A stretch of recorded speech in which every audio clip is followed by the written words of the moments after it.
السلام عليكم ورحمة الله وبركاته. كنا وعنا ونحسن ملك استادوني كجوجتان ومركلي برامجنا عافمادك. موضوعنا أي waxaan uga hadli doonaa dhagaxaanta ku sameysma kaliyaha kuwaas oo sanadadii dambe dadka Soomaalida aad ugu soo badanayay.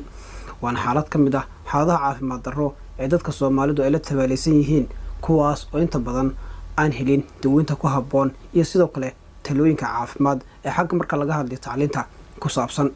Waxaan sidoo kale eegi doonaa waxyaabaha sababa siyaabaha loo daweeyo siyaabaha loo baaro iyo sidoo kale talooyin ku saabsan sidoo qofku ugu hortagi karo dhagaxaanta ku sameysma kaliyaha inagoo ka eegi doona dhinacyo badan oo ay ka mid yihiin qababka marka dhagaxaanta soo sameysan yihiin midabadooda iyo sida marka qofku ku garan karo inuu qabo ama uu leeyahay dhagaxaanta marka kaliyaha ku sameysma. hase yeeshee intaynaan u gudagelin dhagaxaanta ku sameysma kaliyaha oo mawduuceena ku saabsan yahay waxaan jecelahay inaan dib idin xasuusiyo qaab dhismeedka ama marka habka kaadi mareenku sida uu samaysan yahay. marka laga hadlayo habka kaadi mareenku waxa uu ka kooban yahay labada kaliyood iyo labada dhoomood ee marka iyagu dhinacyada ka xiran sida marka muuqaalka ku aragtaan. waxa ku soo xiran kaada haysta oo ah marka alka lagu kaydiyo kaadida in muddo. waxa sidoo kale ku soo xiran dhuunta qaada marka kaadida marka jirka dibadda uga saarta. kaadidu marka waxa ka samaysan tahay dhowr kiimikood oo marka isu tagay kuwaas oo marka haddaan jirka dibadda looga saarin caafimaad darro marka qofka u keeni kara. hase yeeshee mawduuceena ayaan ku jixjixi doonaa ama kaga hadli doonaa tan iyo dhammaadka ee isla socod wanaagsan.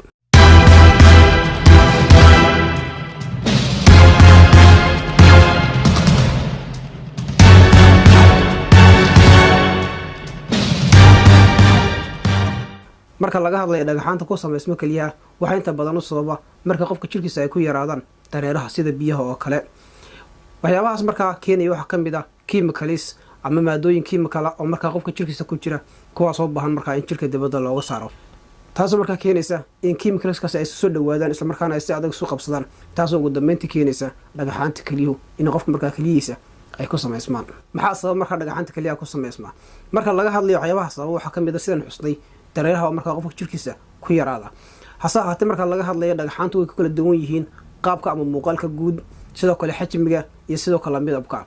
marka laga hadlayo qaarkood waxay u eegyihiin ama ay leeyihiin qururaxa yar ama marka dhagaxaanta yar ee marka ku jira biyaha. qaarkoodna waxaa dhici karta in ay ka waaweyn yihiin. waxa sidoo kale marka qaarkood dhici karta in bukaanada qaarkood lagu arko dhagaxaan waaweyn kuwaas marka ay sabab u yihiin dhagaxaantii yar oo markaas soo dhawaaday oo isqabsaday. mararka qaarkoodna waxaa dhici karta in dhagaxaanta xajmigooda uu leekaado ama uu leegyahayba kubadda loo yaqaano golofka oo intiina badan marka asi wacan wada garanaysaan sida marka muuqaalkan iga sarreeya ku aragtaan.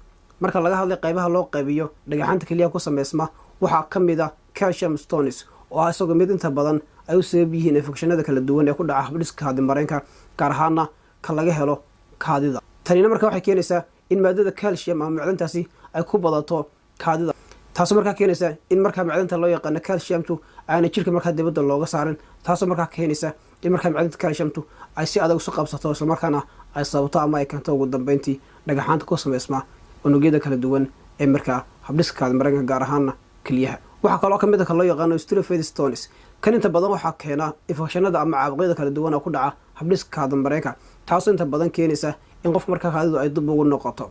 nooca saddexaad waxaa loo yaqaanaa uric acid stones. haddii marka xaddi fara badan qofka kaadidiisa lagu arko waxaa dhici karta in markaa qofka ay ku sameysmaan dhagaxaanta markaa kaliyaha ku sameysma. taasina markaa waxay soo dedejinaysaa in markaa shaqadii kaliyuhu u hoos dhac weyni markaa uu ku yimaado.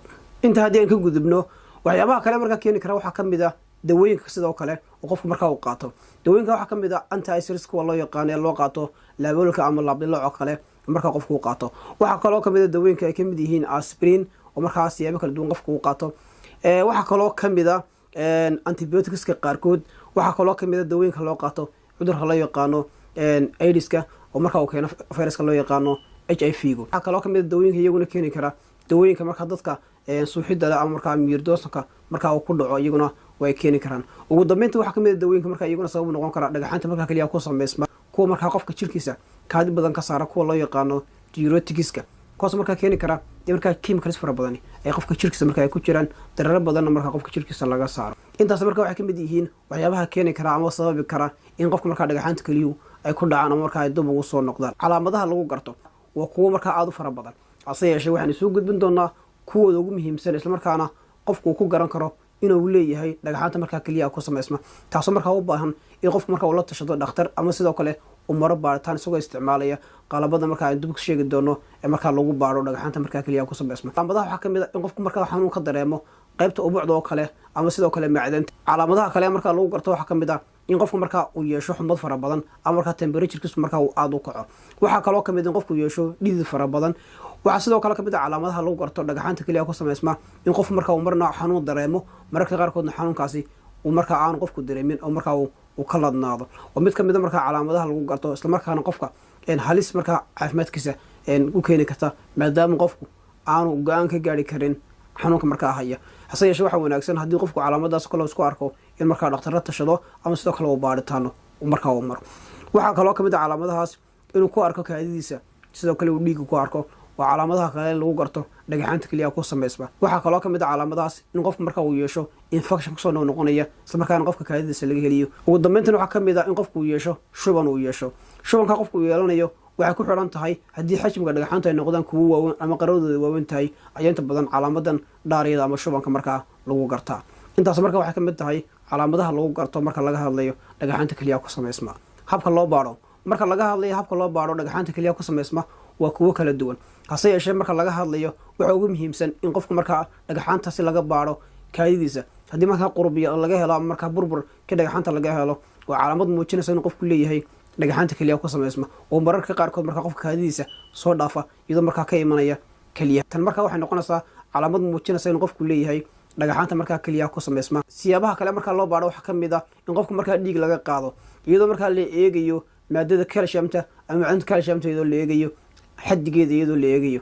taas markaa waxay ka turjumaysaa haddii ay aada u sarreyso in markaa shaqadii keliyuhu ay liidato islamarkaana qofka looga shakiyi karo inuu leeyahay dhagaxaanta markaa keliyaha ku samaysma. waxaa kaloo markaa ka mid ah siyaabaha loo baaro qofka la saaro qalabka loo yaqaano CT scan kaasoo markaa iyadan lagu eegayo xaaladda kelida iyadoo markaa la hubinayo sida muuqaalka aragtaan xajmiga dhagaxaantaas inta leegyihiin iyadoo markaa la eegayo sidoo kale xaaladda guud ee kelida. ugu dambeyntiina waxaa ka mid ah siyaabaha loo baaro haddii markaa haweeneyda uur leedahay in lagu baaro ama lagu eego qalabka loo yaqaano ultrasonic scan kaasoo markaa la eegayo iyadana sidoo kale xaaladda guud ee markaa keliyaha maadaama markaa ilmihii ku jira markaa hooyada uur kale uu cadaadis ama barashar uu saarayo keliyihii taasoo markaa uga sii dari karta ama xanuun ay markaa dareemi karto haweeneydu. intaas markaa waxay ka mid yihiin siyaabaha loo baaro dhagaxaanta markaa ku dhaca ama ku samaysma keliyaha. siyaabaha loo daweeyo marka laga hadlayo siyaabaha loo daweeyo dhagaxaanta ku samaysma keliyaha waa kuwo markaa aada u fara badan. hase yeeshee waxaynu eegi doonaa kuwooda ugu muhiimsan. waxaa ka mid ah in qofku markaa uu cabo biyo fara badan waa talada koowaad. waxaa kaloo ka mid ah markaa in qofku qaato dawooyinka xanuun baabiyaasha si markaa xanuun qofku markaa aan ugu dareemin. waxaa kaloo markaa qofka la siinaya dawooyinka loo yaqaano alpha blockers. dawooyinkan inta badan waxay qofka ka caawiyaan ama ay ka saacidaan in markaa dhagaxaantu ay si sahlan markaa qofka ay usoo dhaafaan.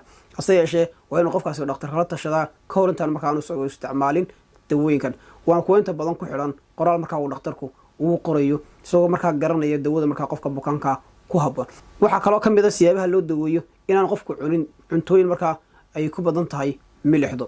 waxaa kale oo ka mid ah hababka loo daweeyo in qofka lagu sameeyo qalliin haddii xajmiga dhagaxaantu ay yihiin kuwo aada u waaweyn. siyaabaha looga hortago marka laga hadlayo hababka looga hortago dhagaxaanta keliyaha ku samaysma waxaa lasoo jeediyaa qofku inuu ka taxadiro in jirkiisu noqdo mid markaa ooman ama sidoo kale ay biyuhu ay ku yaryihiin. haddii taasi dhacdo waxaa dhici karta in markaa chemicalskii jirka ku jiray ay markaa si fudud isu qabsadaan islamarkaana ay keenaan ama ay sababaan dhagaxaanta keliyaha ku samaysma. sidoo kale waxaa lagu soo jeediyey talooyin caafimaad haddii marka qofku hore u lahaan jira dhagaxaanta keliyaha si markaa aanay dib ugu soo noqon inuu ugu yaraan maalintii uu cabo 3 litir oo biya. taasina waxay keenaysaa in marka qofku uu ka bad qabo dhagaxaanta keliyaha ku samaysma kuwaasoo markaa keena in markaa shaqadii keliyuhu ay hoos u dhacdo ama markaa sidoo kale ay keliyaha ay noqdaan kuwa howlgaba.